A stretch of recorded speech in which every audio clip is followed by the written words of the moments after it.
breast augmentation. Very popular, and sometimes can be covered by MSI for certain conditions, the vast majority are not. And despite things, yes, you can breastfeed afterwards, yes, you can have mammograms. And facelift operation has its own anatomy and techniques, and so is breast. I mean, breast used to be, oh, it's just simple operation. You just go there, make a space, and stuff an implant in there. You know, it's far from it. We spend a lot of time, we do them quickly actually, we don't so often, but there's a lot of things you need to measure. You need to assess the skin envelope. Is it tight, is it loose? Where the position of the nipple in terms of sagging? You have to assess the width of the breast, the height of the breast, the diameter of the nipple. I mean, there's a lot of the distance between the breast, the distance between the nipple and the fold. And then you have to assess asymmetries, the shape of the rib and all that. I mean, this is done very quickly when you do it so often. And you achieve all of that. Then you look at, okay, well, we have these dimensional measurements. So when we do the bidimensional analysis of the breast, if you take any view right now, well, there's a couple of guys here, so except for the guys. You take any view and want a breast augmentation, any view probably will have upwards of 296 choices of implants if you do the bidimensional measurements. Obviously not reality. Most of you probably 3 of them. So what we do, we take all these measurements and we give you the choice. We say, on you, the style of implant I like, which is, there's lots of reasons. We go through the rationale, saline versus silicone smooth. We go away from this marketing gummy bear and all these things you see in it, because that's really doesn't make any difference. And we talk about where you're going to place the implant and everything. There's a lot of things come into it. Because I want a result that lasts as long as possible. Nothing lasts forever. In an implant, you're going to have it done at least once in your lifetime, after the second, at least twice in your lifetime, if you live long enough.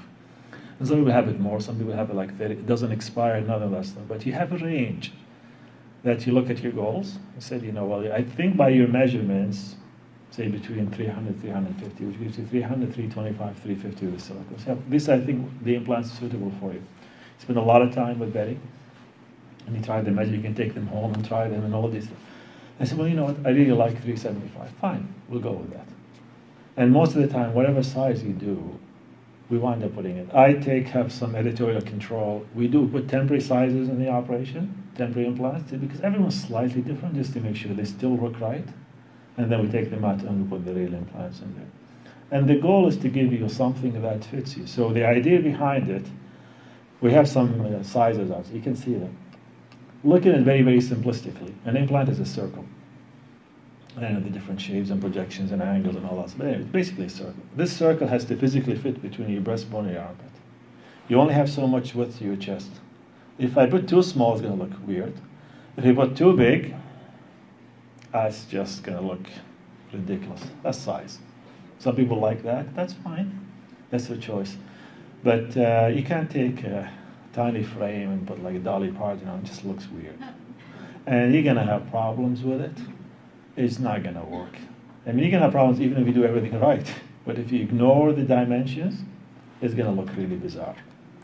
And you have the size. And just because you're famous, or you've gone to a famous plastic surgeon, you're still a human being. There's certain things we all heal. And these are famous celebrities. In my mind, all of these look awful. But they're so proud of it. They're posing to them, they're taking the photo shoots with them, and that's the look they like. We don't like these things. I think you need to be not in your face, you need to be full. They all cost the same, $125, $800, which is the range. You can have custom-made ones. But they all cost the same, so you're not saving any money by going skimping something small. You need to fill something that fits you, but if you respect your own dimensions, you're going to have a much natural result. That probably will last you a long time, and less complications with it.